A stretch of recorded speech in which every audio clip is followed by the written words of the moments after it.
প্রবাদ প্রবচনে আছে, চোরের 10 গৃহস্থের 1। হলো ঠিক তাই।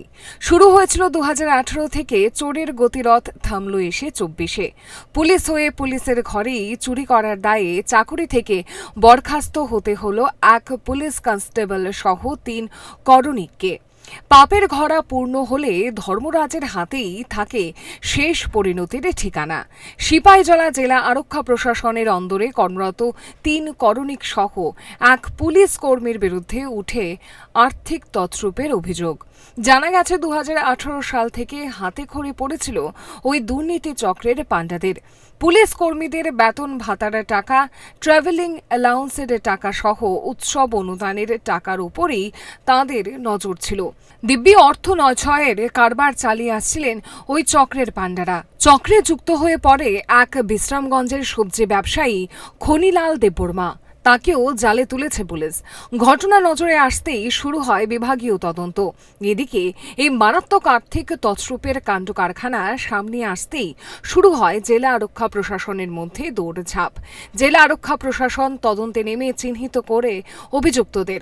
মোট 29,04,142 টাকার তছরূপের ঘটনা সামনে আসে। মামলা হাতে নিয়ে জালে তোলা হয় 4 আরক্ষা প্রশাসনের কর্মীকে। তাদের জিজ্ঞাসাবাদ সূত্রে সামনে চলে আসে দুর্নীতির পাহাড় প্রমাণ ছবি। তদন্ত চলছে তদন্তের গতিতে।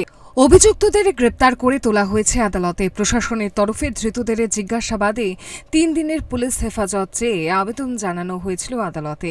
আদালত ধৃতদের 3 দিনের পুলিশ হেফাজত মঞ্জুর করেছে বলে জানিয়েছেন মহকুমা পুলিশ আধিকারিক দুলাল চন্দ্র দত্ত।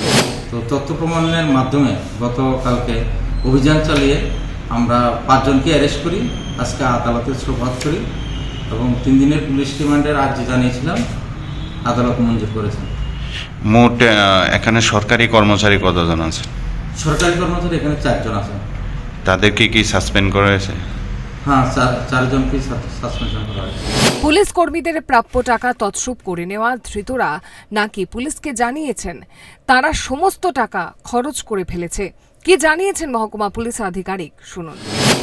টাকা উদ্ধার হয়নি, কারণ টাকাগুলি আমরা যে জিজ্ঞাসাবাদ করেছি প্রাথমিক, তারা খরচ করে ফেলেছে। যে প্রায় 2018 সাল থেকে তারা কিছু করে টাকা তাদের বিভিন্ন ধরনের অ্যাকাউন্টে ঢুকিয়েছে, তারা এগুলো তুলে খরচ করেছে, এটাই বলছে। এখন পর্যন্ত যেটা পাওয়া গেছে 29,04,142 টাকা। তো আমরা আরো তদন্ত করে দেখছি আরো আছে কিনা। আর্থিক তছরূপের মামলা করা হয়েছিল সিপাহীজলা জেলা আরক্ষা প্রশাসনের ডিডিওর পক্ষ থেকে।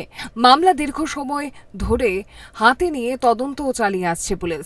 প্রায় 1 বছর তদন্ত পর্ব চালিয়ে অবশেষে জালে উঠেছে খোদ 4 পুলিশ কর্মী। এদের মাথার উপর আরও বড় চক্র যুক্ত রয়েছে কিনা তাও তদন্তে উঠে আসে কিনা সেই দিকেই তাকিয়ে রয়েছেন প্রতারিত হওয়া পুলিশ কর্মীরা। তবে মহকুমা পুলিশ আধিকারিক জানিয়েছেন এই দুর্নীতির শেষ প্রান্তে পৌঁছাতে আরও তদন্ত চলছে। এখন প্রশ্ন হলো, এই আর্থিক ঘোটালা কাণ্ডে মূল মাস্টার মাইন্ডকে দেখতে পাওয়া যাবে তো, নাকি ছাগিকে বলি কাঠে চড়িয়ে ছাগকে রাখা হবে অন্তরালে?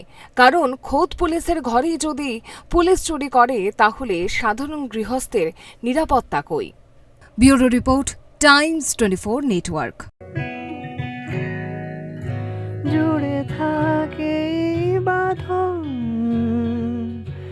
আপনার চেয়েও আপন, জুড়ে থাকে বাঁধন আপনার চেয়েও আপন, আপনার চেয়েও আপন। স্বর্ণ